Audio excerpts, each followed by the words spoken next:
Now, the IRS says it is aggressively fighting tax return fraud, but our Taking Action reporter Jackie Calloway found that millions of dollars worth of fraudulent refunds are already in the mail over the last few weeks. Just in the last few weeks, right, the Internal Revenue Service has put out press releases in recent months touting all that it's doing to detect tax return fraud on the front lines.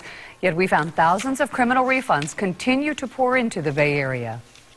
These trays here are mail that we have recovered just in probably the last 2 weeks. The Postal Inspector's Office in Tampa estimates it intercepted around 3,000 fraudulent returns in just a 2-week period in January. We estimate the average fraudulent tax return around $5,000. Investigators say there's a debit card loaded with a bad refund in every one of these envelopes, which would total millions of dollars in bogus returns on this table alone. These are going to addresses where people do not actually live with these names. Addresses like the one Cornelia Washington lives at. We received a check in someone's name. Her first name is Courtney.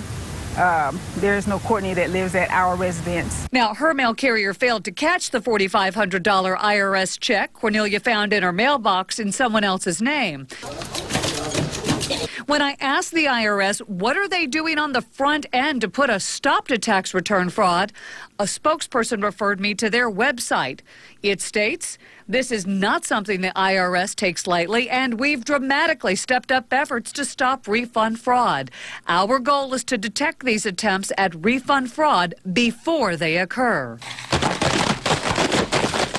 But the agency refused to comment on the thousands of bogus returns the Postal Inspector's Office captured. I think that we kind of shake our head on a daily basis as we see more and more of this come in.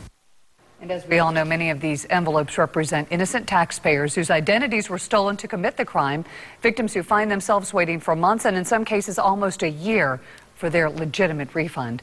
Now, for more information on how to protect yourself, or if you're in the middle of working to clear your stolen identity, we have resources for you. Just go to our website, abcactionnews.com/takingaction.